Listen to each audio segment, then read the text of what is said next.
Hello world, my name is Nick360 and welcome back to Prison Architect.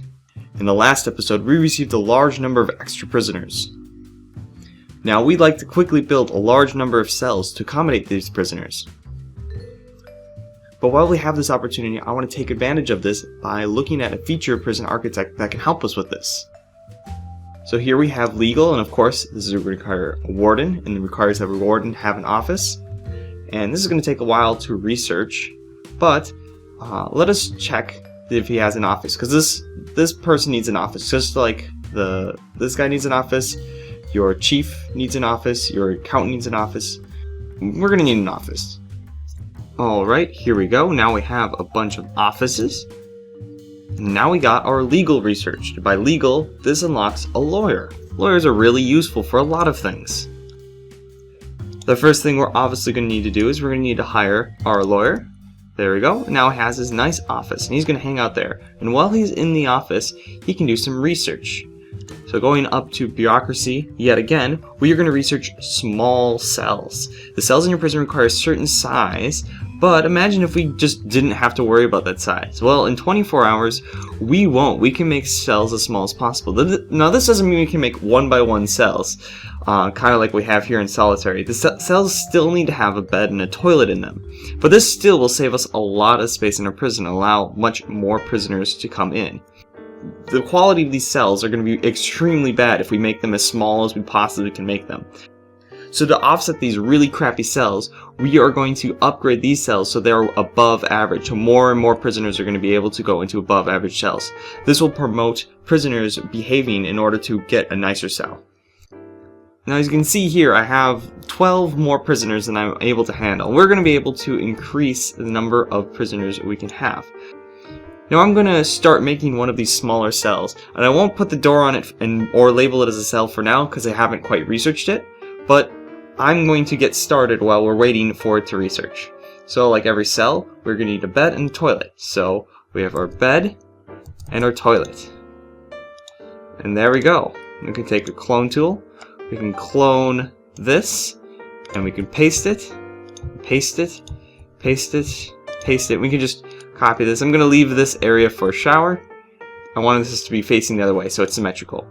So I want the bed to be facing the other direction and the toilet to be staying like that. There, now it's vertically symmetric. Now, once that's in place... Oh, it didn't actually...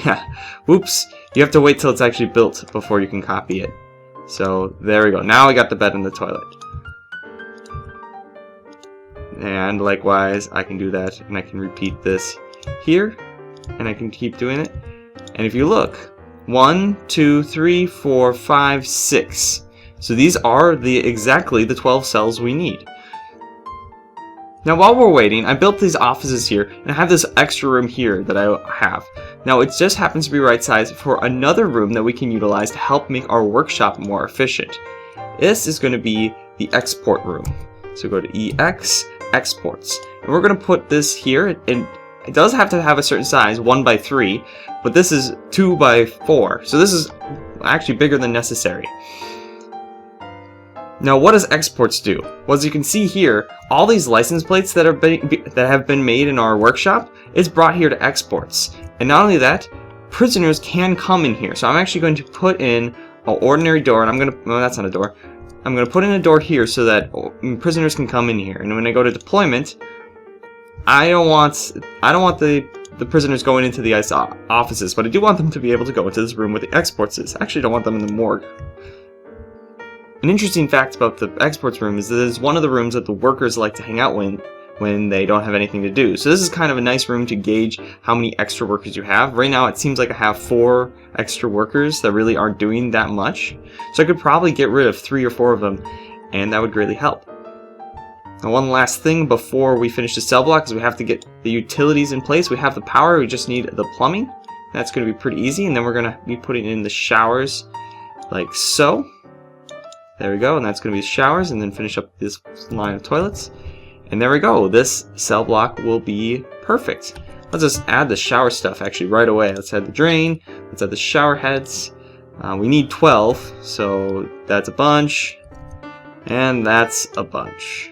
And if we have any, this cell block might need to come in here. So we'll just put some extra shower heads because they don't have a shower, so they can use this cell block shower, so they don't have to share this cell block shower.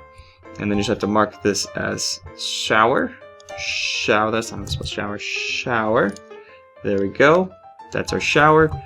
And as soon as it's researched, it's research. It costs us $10,000 to do that, but it's going to be totally worth it. So you go to rooms, cells, and then we can mark all these as cells. And the last thing we need to do is just add our cell doors, and we will be, or jail doors. I mean, those are the doors to the cell. We just put one of these on each here. And once they're all built, it's going to have cells. So these are now new cells. And if we actually go to logistics and look at room quality, these are grade 0 cell. It's below average. These are worse than the normal cell. Now before, this grade 3 was considered average. It wasn't quite good enough to be above average. Because now we have 12 below average cells, or grade 0 cells. This grade 3 is actually considered above average, and that's what we're going to do. Is that we're going to actually make it so that all these are really nice, and so that's going to mean that there's going to be more room for prisoners who are nice to get nicer cells. So we're going to put like windows here. We're going to put here bookshelves. That's the easy one we can do, and we're just going to do stuff like that. So we're going to upgrade this cell block real quick, and we're going to see how that affects the quality of our cells. Alright, here we go. We've upgraded all of these cells, and we just got this bookcase waiting. This will be a grade 3 cell, but if we look at here, we have these 4 really nice cells, and these are a little bigger, and I crammed them with all the luxuries that you can handle. Is a chair a luxury?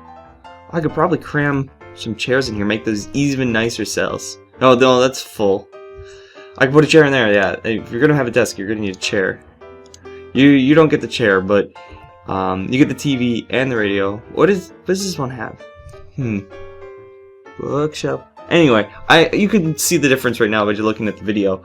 But yeah, these are both very nice quality cells. Is this one missing a chair? This one's missing a chair. Yeah, this seems to be the nicest cell. This almost has everything going for it. I think this is going to be a grade 9 cell once we get the chair in there. Oh, not quite. Oh, it's missing the shower. That would make it. But this is going to be grade 8. That's going to be fantastic. But anyway, this is now still below average, and 3 is average, but now we have a lot more of them that are average. Before we only had 1 that was considered average. Now look at how many we have. 1, 2, 3, 4, 5, 6, 7, 8, 9, 10, 11, 12, 13. 13 cells that are considered average, and 4 that are really far above average. So now, when prisoners come, they're probably going to get thrown right in here. This is going to be the cell when they come in. And if we look at deployment, we can see that these fancy cell blocks are actually segregated based on security level, so that the prisoners in this cell block are going to be minimum security, and prisoners in this cell block are going to be medium security. And that kind of works because this doesn't have a shower, but this does have a shower. So these prisoners, they get nice cells, but they're going to have to go into the ordinary shower to shower, or this big shower over here, the community shower, and they have to go all this way to shower. I mean, everyone's happy right now, and everyone has a bed, and we can actually start increasing intake. We can, instead of going for like 16 like I did, it's good to have just a couple people for intake and just see how that, because there's going to be a constant flow of prisoners leaving your prison once you have parole. Once you have parole going, prisoners are going to be frequently leaving your prison, especially once you get it going. And you're getting a huge influx of people who are just going to be leaving, especially when you have, around half your prisoners being medium security. They don't really have that long of sentences. So a lot of people are going to be coming in for day. Also, if you have any accidents and people die, that's going to cause people to leave your prison. They're going to leave through the morgue instead of the preferred way, which is, unhandcuffed in civilian clothes out the road gate down here. But there we go. That was one feature of the Laywer. There's a couple more, but we're going to cover those later because they have a lot to go with it. Anyway, thank you guys so much for watching. If you have any questions, please leave a comment down below, and I will see you next time. Bye!